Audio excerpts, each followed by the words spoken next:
Movie की शुरुआत में हमें गौतमाला का एक बहुत पुराना और बेहद गंदा टॉयलेट दिखाया जाता है। वहाँ एक लड़की खड़ी होती है जिसका नाम सारा था। वो आईने में खुद को घूर रही होती है। दरअसल सारा एक बहुत ही खतरनाक और बड़ा फैसला लेने वाली है। वो एक पट्टी उठाती है और उसे अपनी छाती पर लपेटना शुरू कर देती है ताकि उसकी बॉडी एकदम फ्लैट दिखाई दे, क्योंकि वह जानती है कि जिस रास्ते पर अभी वह जाने वाली है वो रास्ता औरतों के लिए बिल्कुल भी सेफ नहीं है। दरअसल वो अमेरिका जाने के लिए लड़का बनने का नाटक करने वाली है ताकि वो खतरनाक गुंडों और पुलिस से बच सके। इसके बाद वह कैंची उठाती है और बिना डरे अपने लंबे काले बालों को काटना शुरू कर देती है, जिसके बाद वो लड़कों वाले ढीले कपड़े पहन करके अपने सर पर एक केप लगा लेती है। अब वह सारा नहीं बल्कि ओसवाल तो बन चुकी है और अब वो बिल्कुल तैयार है अपने नए सफर पर निकलने के लिए। अब इसके बाद हमें ग्वाटेमाला का एक गार्बेज डंप दिखाया जाता है। वहाँ दो लड़के जुआन और सैमुअल कूड़े के पहाड़ों में मेटल और प्लास्टिक ढूंढ रहे होते हैं। जुआन एक एग्रेसिव और स्ट्रीट स्मार्ट लड़का है, जबकि सैमुअल थोड़ा शांत और डरपोक किस्म का लड़का था। ये दोनों कूड़े में से चीजों को निकाल करके अपने थैलों में भर रहे होते हैं ताकि वे उन्हें बेच करके सफर के लिए पैसे जमा कर सके।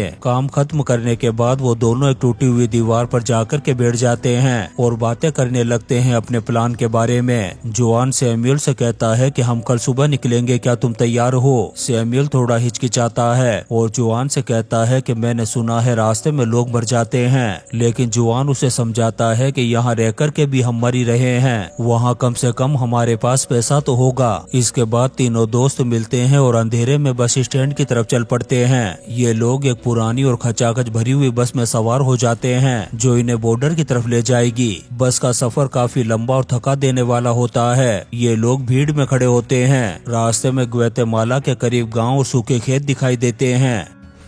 आखिरकार वो लोग उस जगह पहुंच जाते हैं जहां से मेक्सिको का बॉर्डर शुरू होता है, लेकिन ये कोई ऑफिशियल बॉर्डर नहीं होता, बल्कि यहाँ इन्हें गंदी नदी पार करनी होगी। किनारे पर कुछ दलाल खड़े हुए थे जो लकड़ी के बने राफ्ट से चल रहे होते हैं। जुआन उन्हें पैसे देता है और ये लोग राफ्ट पर बैठ जाते हैं। नदी में पानी का बहाव बहुत तेज था। राफ्ट पूरी तरह से हिल रही होती है, जिससे सैमुअल डर के मारे जुआन की शर्ट पकड़ लेता है। किसी तरह से ये लोग नदी पार करते हैं और मेक्सिको की जमीन पर कदम रखते हैं। यहाँ हमें पता चलता है कि इनकी असली मुश्किलात अब शुरू होने वाली है, क्योंकि मेक्सिको माइग्रेट्स के लिए सबसे खतरनाक जगह है। अब इन्हें आगे का सफर द बीस्ट नाम की ट्रेन पर करना होगा। ये एक मालगाड़ी है जो अमेरिका से मेक्सिको के बॉर्डर तक जाती है। ये तीनों पटरी के किनारे झाड़ियों में छुप कर के ट्रेन के आने का इंतजार करने लगते हैं और कुछ ही देर बाद वाइब्रेशन होना शुरू हो जाती है जमीन में। तभी इन्हें ट्रेन की तेज आवाज सुनाई देती है। इसके बाद ट्रेन करीब आती है। उसकी स्पीड थोड़ी कम थी, लेकिन वो यहाँ पर रुकती नहीं है। जुआन चिल्लाकर के कहता है कि भागो। वो अपने भारी बैग के साथ भागते हैं और ट्रेन की लोहे की सीढ़ियों को पकड़ लेते हैं और जाकर के बैठ जाते हैं ट्रेन की छत पर। वहाँ पहले से ही बहुत सारे मुसाफिर बैठे हुए थे। यहाँ पर हमें एक लड़का दिखाया जाता है जिसका नाम है चक, जो एक आदिवासी लड़का है। वो अकेला था और उसके पास कोई भी सामान नहीं था। चक स्पेनिश लैंग्वेज नहीं बोल सकता था। वो अपनी जोजिन लैंग्वेज बोलता है जो किसी को भी समझ में नहीं आती। सारा जब उसे देखती है तो अपने पास जगह देती है, यहाँ तक कि वो अपना टोटला तोड़कर के चक को खाने के लिए देती है। लेकिन जुआन को ये बात बिल्कुल भी पसंद नहीं आती। वो तो चक को शक की नजरों से देख रहा था। जुआन गुस्से में आकर के चक को धक्का देता है और सारा से कहता है कि ये हमारा खाना है, इसे मत दो। ये लड़का हमारे लिए मुसीबत बन सकता है क्योंकि ये हमारी लैंग्वेज नहीं समझता। लेकिन सारा जुआन से लड़ती है और चक को प्रोटेक्ट करती है, जिस वजह से इनके ग्रुप में टेंशन पैदा हो जाती है। अब इसके बाद लगातार इनकी ट्रेन का सफर जारी रहता है। दिन और रात ऐसे ही गुजरते जाते हैं। दिन में सूरज की गर्मी उन्हें जलाती है और रात को ठंडी हवा। ये लोग ट्रेन के रुकने का इंतजार करते हैं ताकि पानी और खाना ढूंढ सके। अब ट्रेन एक जगह पर रुकती है जहां पर कुछ लोकल माइग्रेंट्स की मदद कर रहे थे। वो लोग ट्रेन की छत पर पानी की बोतल्स और खाना फेंक रहे थे। जुआन और सैमुअल भाग कर के खाना पकड़ते हैं, लेकिन चक पीछे ही रह गया था क्योंकि वो कमजोर है। यहाँ सारा फिर से चक की मदद करती है और उसे पानी पिलाती है। यहाँ हमें सैमुअल के बारे में पता चलता है कि वो अंदर से टूट रहा है क्योंकि वो कमजोर लड़का है। वो देखता है कि रास्ते में कितनी तकलीफें आ रही है। उसकी आंखें बैठ गई थी। फिर एक रात जब ट्रेन रुकती है तो सैमुअल जुआन के पास आता है और बहुत रोता है। वो कहता है कि मुझे माफ कर दो जुआन, अब मैं आगे नहीं जा सकता। मुझे अपने घर की बहुत याद आ रही है, मैं वापस जा रहा हूँ। जुआन उसे समझाने की कोशिश करता है कि हम इतनी दूर आ चुके हैं, अब तुम वापस मत जाओ। लेकिन सैमुअल फैसला कर चुका था। अब इनके ग्रुप में 4 से 3 लोग रह गए थे।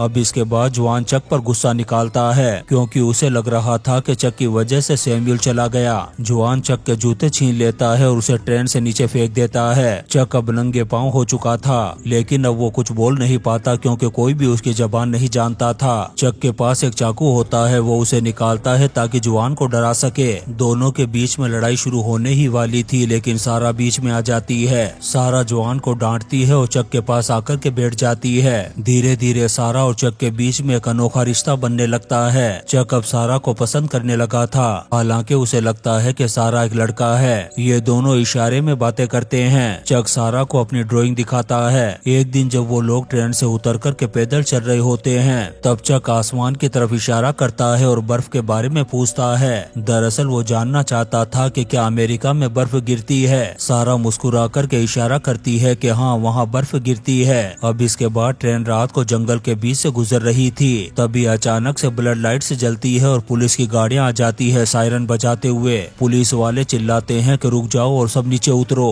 पुलिस को देख कर के वहाँ भगदड़ मच जाती है। लोग ट्रेन की छत से कूद कर के भागने लगते हैं। जुआन, सारा और चक भी ट्रेन से कूद गए थे और भाग कर के कांटों भरी झाड़ियों में घुस जाते हैं। वो लोग जमीन पर पेट के बल लेट जाते हैं। इनके कपड़े भी फट चुके थे। वहाँ चारों तरफ से पुलिस के डॉग्स की आवाजें आ रही थी। वो उन्हें ढूंढ रहे होते हैं। जुआन सारा का मुंह बंद कर देता है ताकि वो डर के मारे चीख न सके। वो लोग वहाँ घंटों तक लेटे रहते हैं जब तक पुलिस वहाँ से चली नहीं जाती। अब इसके बाद पुलिस तो चली जाती है, लेकिन ट्रेन भी जा चुकी थी, यानी कि अब इन्हें आगे का सफर पैदल ही तय करना होगा। ये लोग यहाँ से निकलते हैं और एक दूसरी ट्रेन ढूंढ लेते हैं। ट्रेन एक सुनसान और वीरान इलाके से गुजर रही होती है। तभी अचानक से ट्रेन की स्पीड कम हो जाती है। दरअसल पटरी पर आगे बड़ी और एसयूवीज गाड़ियाँ खड़ी थी। पटरी के दोनों तरफ हथियारबंद लोग भी खड़े होते हैं। दरअसल ये कार्टेल के लोग थे।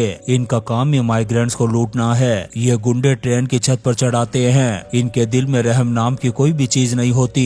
वो चिल्ला कर के कहते हैं कि सभी नीचे उतरो और पैसे निकालो। सभी माइग्रेंट्स को नीचे उतार कर के लाइन में खड़ा कर दिया जाता है। उनका लीडर सबसे पूछता है कि बताओ किस किस के रिश्तेदार अमेरिका में हैं, मुझे जल्दी से उनका नंबर दो। जिनके पास नंबर होता है उन्हें अलग कर दिया जाता है ताकि उनसे फिरौती मांगी जा सके। जुआन, सारा और चक के पास कोई नंबर नहीं होता। ये तीनों डरे और घबराए हुए लाइन में खड़े थे। ये गुंडे औरतों को मर्दों से अलग करना शुरू कर देते हैं, लेकिन सारा लड़के का भेष बनाए हुए थी, इसलिए वो जुआन और चक के बीच में खड़ी होती है। वो कोशिश करती है कि कहीं कोई उसे पहचान ना ले। तभी ये गुंडा सारा के पास आता है। उसे सारा के चेहरे और बॉडी लैंग्वेज से शक हो रहा था। वो गुंडा उसकी कैप उतार करके उसके बालों को देखता है। जब वो उसकी बॉडी को गौर से देखता है तब उसे पता चल जाता है कि ये लड़का नहीं बल्कि लड़की है। वो गुंडा जोर से चिल्लाकर के अपने साथियों से कहता है कि यहाँ एक लड़की छुपी हुई है। जुआन और चक आगे बढ़ते हैं सारा को बचाने के लिए, लेकिन दूसरे गुंडे उन्हें पकड़ कर के पीछे कर देते हैं। लीडर जुआन से कहता है कि अगर जरा सा भी हिला तो मैं तेरा भेजा उड़ा दूंगा।